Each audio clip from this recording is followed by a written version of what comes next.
All right, we're now ready to solve this system of equations. Recall this was the system of equations for the two-dimensional airplane flying from Dover to Pulte.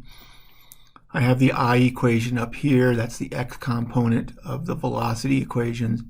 And then the y component, the j equations right there. All right, and so what we want to do is we want to solve this system of equations. And Excel can do this for us. But what we have to do is we have to bring this term to the other side so that over here on the right-hand side I have 0. I'm going to do the same thing over here. Right? And so I'm going to type those into these cells where the I and the j equations are going to go. All right, so let's do that. So I'm highlighting cell B4 right here. So I start with an equal sign. All equations should start with an equal sign. And then I've got a negative 250. And I'm going to multiply that by the sine of theta. And theta, I've made a guess that theta is 20 degrees up here in this cell. I don't really know that, but I just made a guess. That's what Excel wants us to do. So times the sine.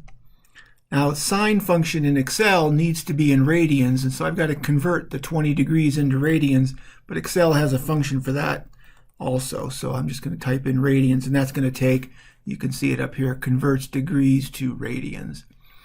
So I'll open my parentheses, highlight the cell with 20 degrees in it, and then I'm going to close my parentheses for that sine of radians. And then I need to subtract 25, and then I'm bringing over the VJD sine 30. When I bring it to the other side, it becomes plus, and then VJD is this cell right here, and then times the sine of 30. So times sine radians 30. Whoops, got a parentheses in there, 30. And that should do it. And of course, I want that to be 0, which it's not because these values are not correct. But before we get too crazy, let's go over here and do this cell down here. And I think I forgot a cosine of theta in here. Okay, so 200, got to start with an equal sign. 250 times the cosine, got to use radians again, of theta, which is right there. Close that, plus 15, and then minus, oops, that 15 did not type, minus this right-hand side. So minus VJD, which is here, times the cosine of 30 degrees. So again, radians, 30. And that should do it.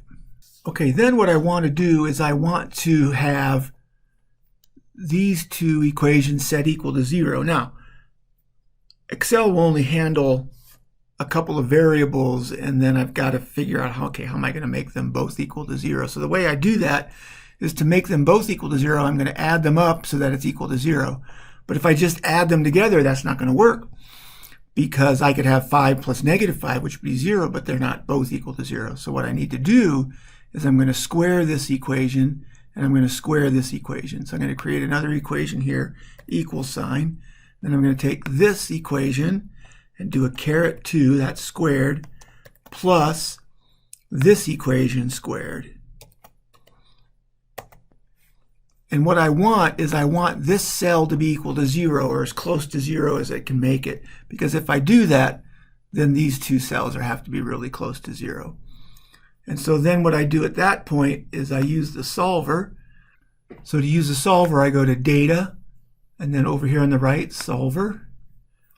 And then what I'm going to do is I'm going to set the objective, and the objective is this cell right here, cell B7. I want that to be a value of 0. And the way I'm going to do that is I'm going to change these two cells right here. Okay, and then I ask Excel to do that for me. And I'm going to go ahead and keep the solution. You can see it's pretty close to 0. It's not quite 10 to the minus 5th, but here are my values.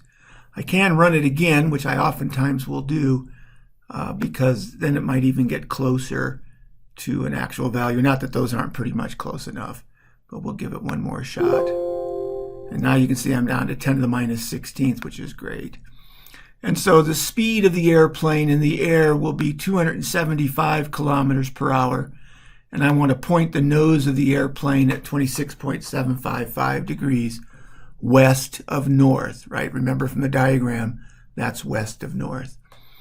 And so there is my solution. You may recall that the city of Pulte was 500 kilometers away. And so if I wanted to know the time it was going to take to get there, I could take 500 kilometers. I can do that here, 500 kilometers, and divide that by 275 kilometers per hour. And so I'm going to get there in 1.8 hours. That might be a secondary question that I didn't ask directly, but we'll just put it there at the very end. All right, if you have any questions on this video or this solution, please do leave them in the comments. Thank you.